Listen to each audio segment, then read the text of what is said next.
El Instituto Mexicano de la Radio presenta Cuidados paliativos, cuidados paliativos. Vivir con calidad para no morir antes de morir.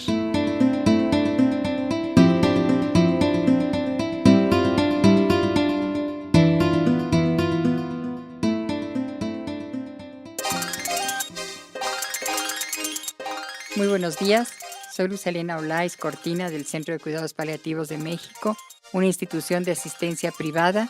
Tengo el gusto de presentar hoy en el ciclo Cuidados Paliativos al doctor Rafael Reyes Vázquez. Él es médico egresado de la Facultad de Medicina de la Universidad Autónoma de México y ahí mismo recibió su formación psiquiátrica. Se especializó en psicoterapia analítica en el AMPAC y ahora es médico adscrito del Hospital General de México, doctor Eduardo Lisiaga.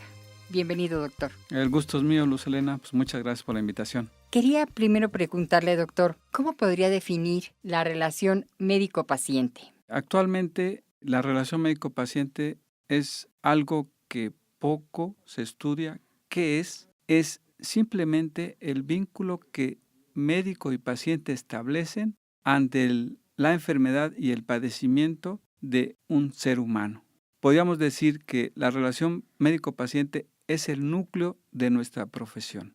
Si damos una búsqueda desde la historia de lo que es la relación médico-paciente, vemos que es el ingrediente activo para que una persona que padece una enfermedad pueda tener una pronta solución, pueda participar adecuadamente en su tratamiento, porque puede notar el paciente cuando un médico se interesa por él, cuando un médico lo toma como una persona, como un ser humano. Entonces responde de una manera más adecuada, afrontando de mejor forma su papel de enfermo. ¿Es como se dice ahora que entonces el médico es la primera medicina del paciente?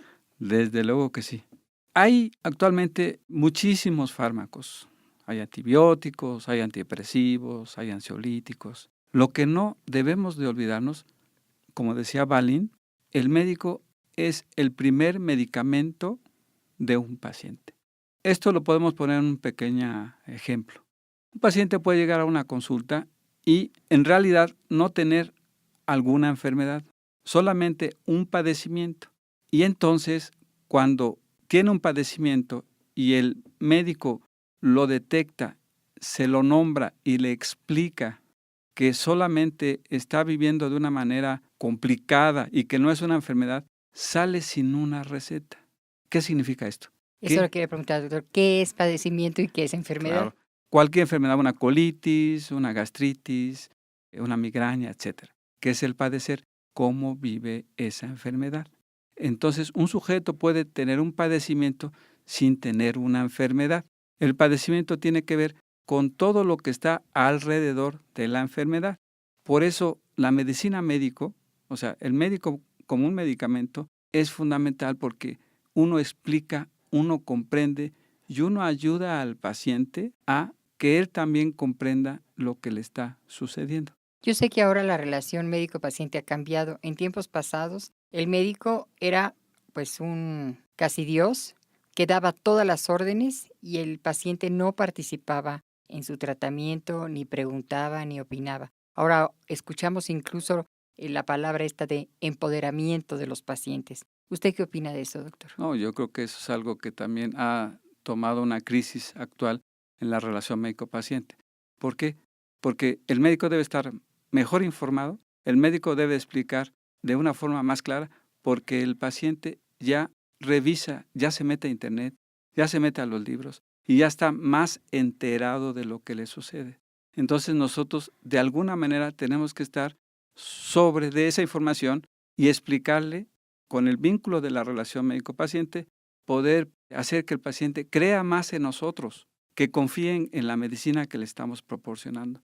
Y yo le digo a los pacientes, confíe en el médico, confíe en uno, ¿no? Porque a veces lo que exploran y lo que investigan no es información muy veraz. Es cierto eso. Pero, por ejemplo, doctor, también esta manera de que el paciente pregunte, que el paciente se interese, incluso a veces hasta que investigue, ¿no lo hace más responsable de sí mismo frente al médico? Claro que sí, porque una de las formas actuales de la relación médico-paciente es cuando el médico le da el poder al paciente para que juntos tomen decisiones de la enfermedad del paciente, ¿no? O sea, ¿qué significa eso? Ya no está uno solo, sino el paciente también forma parte del tratamiento. Obviamente, bajo los conceptos actuales de la medicina, de que ambos son responsables, pero el paciente actualmente también viene siendo un partícipe importante de su curación. Nosotros incluso en cuidados paliativos, doctor, se hace una planeación del tratamiento para el paciente y participa el enfermo que está con una enfermedad terminal y la familia. Y creemos que es la única manera en que funciona el tratamiento. Pero bueno, ya vimos la parte del paciente. Ahora, mi pregunta es, ¿qué pasa con el médico que está todo el día hablando con pacientes, seres que están sufriendo? Es decir, la palabra es paciente, está padeciendo, está sufriendo una enfermedad. ¿Qué le pasa al médico frente a esta enfermedad? Yo creo que es fundamental comentar acerca de qué le pasa al médico. El médico es un ser humano. El médico tiene también problemas. El médico enfrenta no solamente a un paciente, sino a veces hasta 10 o 20 pacientes al día. ¿Qué le sucede en su interior? De alguna manera, si no tiene una preparación psicológica, si no echa a andar de mecanismos subjetivos de comprensión del enfermo, el médico se agota. El médico presenta algo que se llama el síndrome del quemado o burnout y empieza a tener un decaimiento en su actuar profesional. ¿Qué le sucede al médico? Simplemente se vuelve agotado, se vuelve apático, se enferma más frecuentemente, sufre, ¿no? Y lo que hacen muchos médicos es que utilizan mecanismos defensivos para contender con el trabajo diario arduo que se tiene, ¿no? Entonces, ¿qué es lo que hace? Se distancia del paciente. Niega muchas veces a los enfermos. Los trata como si fueran objetos. Y de esa manera se defiende del dolor y del sufrimiento propios que le genera su actividad profesional. Esto hablábamos de que hay una transferencia en esta relación médico-paciente y una contratransferencia. ¿Nos podría definir estos términos, doctor? Sí, claro. Estos términos son el resultado de las investigaciones que Freud hizo en el siglo antepasado y se refiere a las emociones. Llamamos transferencia a aquellas emociones que al paciente le despierta su médico, que pueden ser emociones tanto negativas o positivas. La transferencia puede ser de amor, la transferencia es una reacción que puede ser de odio y que de alguna manera involucra el sentimiento con su médico. La transferencia es una reacción irracional. En realidad no se está viendo de manera racional la relación que está teniendo con el enfermo, ¿no? Sino es el resultado de experiencias vividas en la infancia que las repite con el médico. La contratransferencia es el mecanismo de médico hacia su paciente. En la contratransferencia, el médico es el que está reaccionando emocionalmente de manera inconsciente con su enfermo.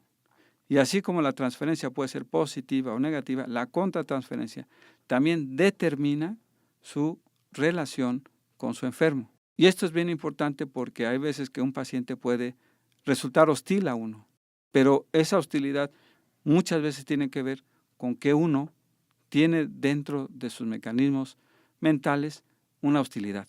Entonces, repite con el paciente y de alguna manera esta contratransferencia, que puede ser un arma fundamental para el tratamiento, puede resultar nociva. Por eso el estudio de la contratransferencia es fundamental en unos grupos que se llaman grupos Balin, en el cual se revisa la contratransferencia. Doctor, estamos hablando entonces de una relación complicada, la que es médico-paciente. Estamos hablando de que llega al consultorio una persona con un sufrimiento, con la pérdida de la salud, y no se diga los pacientes que tienen una enfermedad terminal, porque ellos ya no van a recuperar nunca la salud. Entonces están llenos de sentimientos, llenos de problemas, y se van a enfrentar a otro ser humano en donde él ya tiene su propia historia y además le va a despertar más sentimientos. Así es. Aquí hay una intersubjetividad. Este término se refiere a que un ser humano está con otro ser humano y ambos están modificándose. Sin querer, el paciente le está transmitiendo emociones y el médico le está transmitiendo emociones a su enfermo. Muy bien, doctor. Pues vamos a hacer un pequeño corte y regresamos con el tema relación médico-paciente de la serie Cuidados Paliativos. Para mayores informes, comunícate al Centro de Cuidados Paliativos de México, IAP. Teléfonos 5235-0507, 5235-0508 y 5579-2827. Correo electrónico info@cuidadospaliativos.org.mx. Página web www.cuidadospaliativos.org.mx.